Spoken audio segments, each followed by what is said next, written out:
It is the autumn of 1940, and somewhere in a nondescript office building on St. James's Street in London, a young MI5 officer is staring at a piece of paper that doesn't quite add up.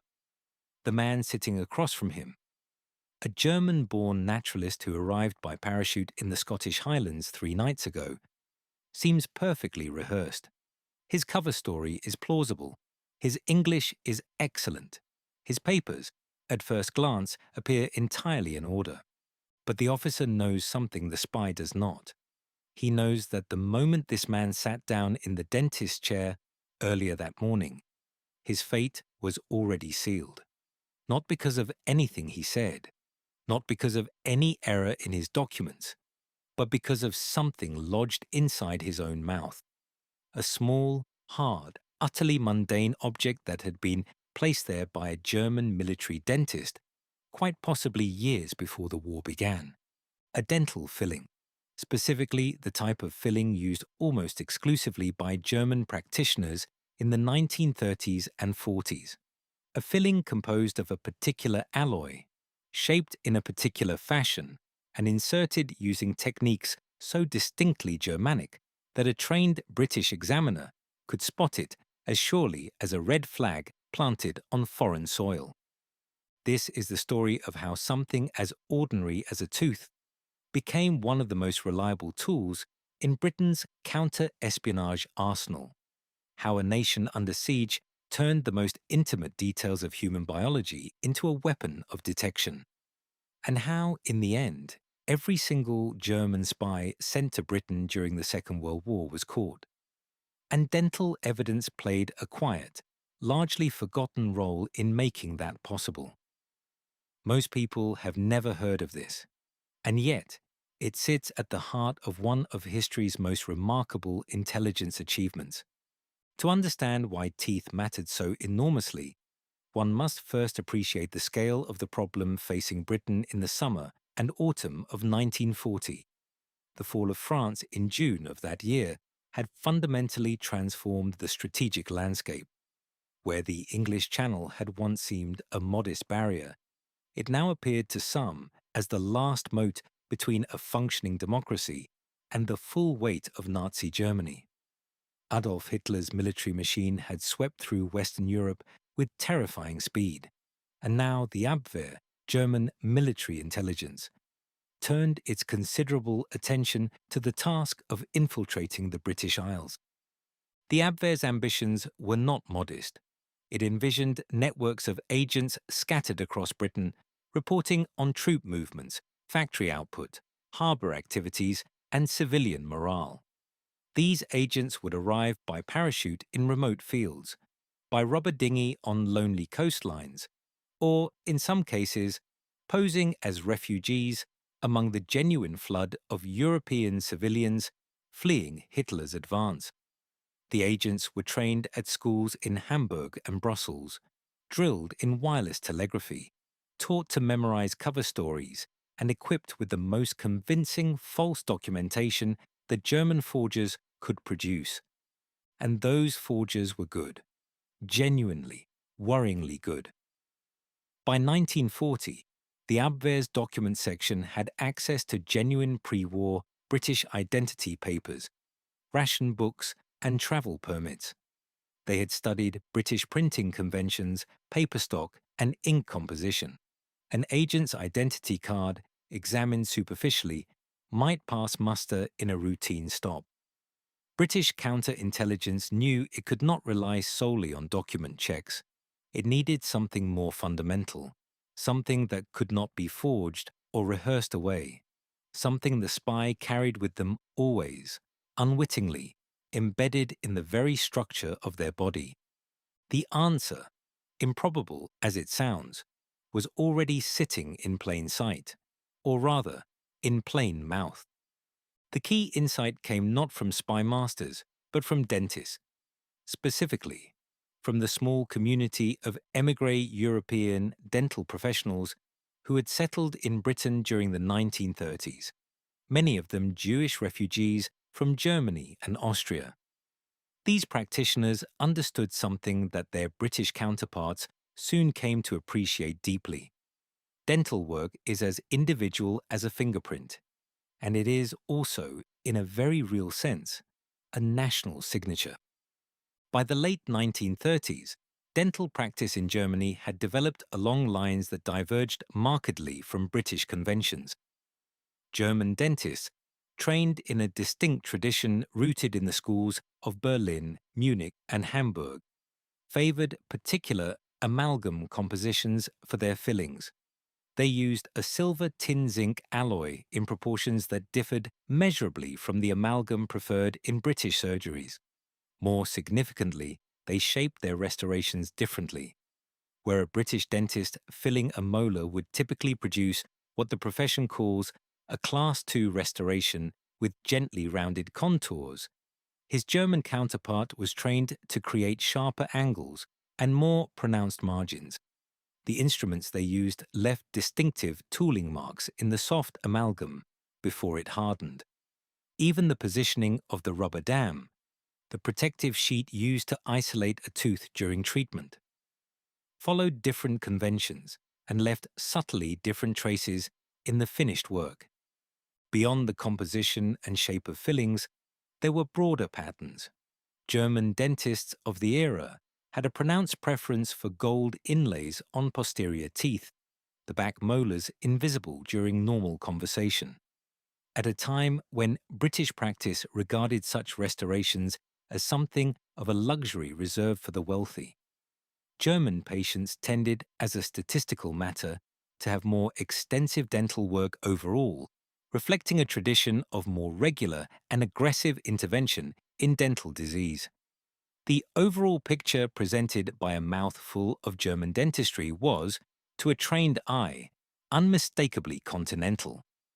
The MI5 officer responsible for codifying these observations and translating them into a practical screening tool was working in close collaboration with the Royal Army Dental Corps and with civilian practitioners recruited to the intelligence effort. Together, they developed a methodology. Every suspected agent upon arrest or detention was examined by a qualified dental officer before any formal interrogation began. The examination was framed as routine, a matter of prisoner welfare, nothing more alarming than a checkup. But the dental officer's subsequent written report was anything but routine. It catalogued every restoration, every extraction site, every prosthetic element, and compared the overall picture against a growing reference database of documented German and British dental conventions. The results were, in the words of one declassified MI5 summary, remarkably consistent. An individual might speak perfect English. Their personal history might be immaculately constructed. They might know the name of the local public house in the Yorkshire village they claimed to have grown up in. But if their teeth told a different story, if the amalgam in their molars was the wrong composition, the margins of their restorations cut at the wrong angle, the gold inlays positioned in precisely the way a Hamburg dental school had been teaching for 30 years, then the game was effectively over before it had properly begun.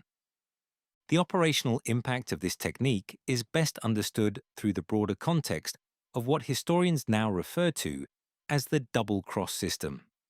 Between 1940 and 1945, M835's B1 AA section, under the direction of the brilliant and quietly ruthless Thomas A. Robertson, managed one of the most ambitious deception operations in the history of warfare. Every single German agent sent to Britain during this period was either captured, turned, or, in a small number of cases, killed attempting to evade capture. Not one operated freely as an undetected spy for any meaningful period. If you are finding this interesting, a quick subscribe helps more than you know. The case of the so-called Lena Group in September 1940 is instructive. 4 German agents, Karl Drucker, Werner Walti, Vera Eriksson, and Jose Waldberg, were landed on the British coast within days of each other as part of an early Abwehr effort to establish a spy network. All four were captured within hours of landing, before they had transmitted a single useful message. Their capture involved multiple overlapping intelligence failures on the German side. Poor tradecraft, inadequate preparation, a badly chosen landing site. But the subsequent processing of these agents, including dental examination, contributed to the growing MI5 database that would sharpen the tool's accuracy over the months and years ahead. By 1941, dental screening had become sufficiently embedded in MI5's procedures that it featured explicitly in the processing protocol for all detained suspected agents.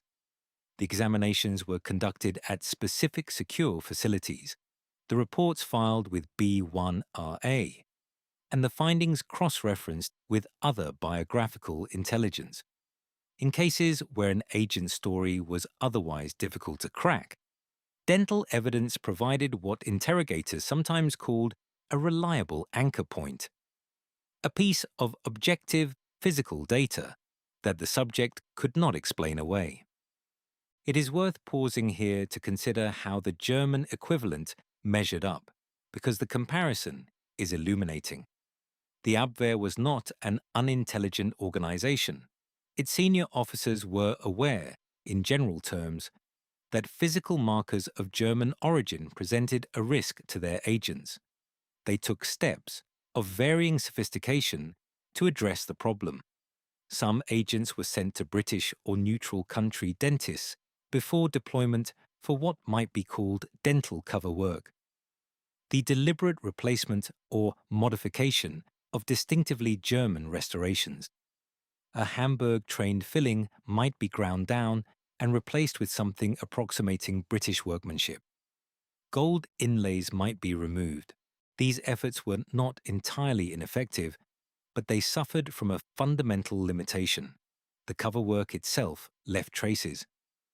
A British dental officer examining a mouth in which someone had deliberately attempted to anglicize the dental history could often identify the intervention. The proportions were wrong. The tool's marks of the replacement work didn't match the surrounding original dentistry. In some cases, the anesthetic technique used for the cover work left tissue changes inconsistent with routine British dental practice. The attempt to disguise German dentistry, conducted hurriedly in advance of deployment, sometimes made the picture more suspicious rather than less. American counterintelligence, by contrast, developed similar screening protocols rather later and with somewhat less sophistication, partly because the United States entered the war later and had less institutional knowledge of European dental conventions. When American agencies did adopt dental screening, largely drawing on British methodologies shared through the intelligence liaison relationship, they applied it more broadly and with somewhat cruder instruments, relying on gross compositional analysis rather than the more nuanced morphological assessment that MI5 had developed. British practice remained, throughout the war, the more refined of the two Allied approaches. The legacy of this extraordinary episode is difficult to measure with precision, for obvious reasons. Dental evidence was one layer of a multi-layered detection system, and it would be an overstatement to claim that teeth alone were what undid the Abwehr's British operation. Poor training, reckless wireless discipline, the heroic work of Bletchley Park in reading Abwehr communications, and the fundamental penetration of German intelligence by British sources. All of these played their part in the remarkable achievement that was the double-cross system. But dental screening was real, it was systematic, and it worked. Its contribution was not merely practical, but psychological. The knowledge that physical evidence of German origin could be extracted from something as intimate and seemingly irrelevant as a dental restoration created, within MI5, a particular kind of confidence. They were playing a game in which they held cards that the other side didn't fully know existed, and that asymmetry, that quiet, clinical certainty, ran through the double-cross operation like a spine. The influence of wartime dental intelligence extended beyond the war itself. Post-war forensic dentistry, particularly in the field of identification of unknown remains, drew directly on the methodologies refined by British intelligence practitioners between 1940 and 1945. The systematic understanding of national and regional variation in dental practice, the insight that a mouth can betray its owner's nationality as surely as an accent, became a cornerstone of forensic odontology as a discipline. Several of the dental officers who worked for MI5 during the war went on to write foundational texts in forensic dental identification, texts that are still cited in the discipline today. Examples of wartime dental intelligence files can be found in heavily redacted form in the National Archives at Kew, where the declassified B1AA case files offer tantalizing glimpses into the methodology. Full technical specifications for the screening protocol remain classified, suggesting that elements of the approach may have retained operational relevance long after the war's end. Return, then, to that office on St. James's Street. Return to the young MI5 officer, the piece of paper, and the German agent who genuinely believes, that he is prepared for every contingency. He has memorized train timetables. He has rehearsed his backstory until it flows naturally in his sleep. He knows which side of the road British lorries drive on, and what a British ration book looks like, and how to order a pint in a London pub without drawing attention to himself. He is, by any reasonable assessment, well prepared. But he has not thought about his teeth. Nobody told him to think about his teeth. The Abwehr briefers who sent him across the channel in the belly of a Heinkel in the small hours of a September morning did not mention the dental filing at a small MI5 contracted surgery earlier that day. They did not brief him on amalgam composition ratios. They did not warn him that the distinctive sharp margin of the Class II restoration in his lower right second molar, placed by a conscientious Munich dental surgeon in 1937 and preserved intact through 3 years of wartime austerity, would be examined by a trained British dental officer within 12 hours of his feet touching British soil. And so the game ends before it begins. The wireless set remains silent in its leather case. The microdot instructions are never decoded. The dead letter drop in a Paddington Park is never used. A man who believed himself an invisible instrument of German military intelligence becomes instead another addition to MI5's growing file of turned agents. Another player in the elaborate theatrical production that was Double Cross, faithfully transmitting whatever London wanted Berlin to hear. This happened not once, not twice, but again and again throughout the war. 41 confirmed German agents were successfully doubled or neutralized by MI5 during the Second World War, every single one. 100 small factors contributed to that extraordinary record. But somewhere in that list of factors, quiet and unglamorous and utterly unexpected, sits the humble dental filling. Britain won the intelligence war of the Second World War through many means. Through enigma, through brilliant, exhausted analysts at Bletchley, through brave human sources whose names we still cannot speak, and, in part, through the knowledge that a man can change his name, his accent, his clothing, and his papers. But he cannot change what a German dentist put in his mouth 20 years before the war began.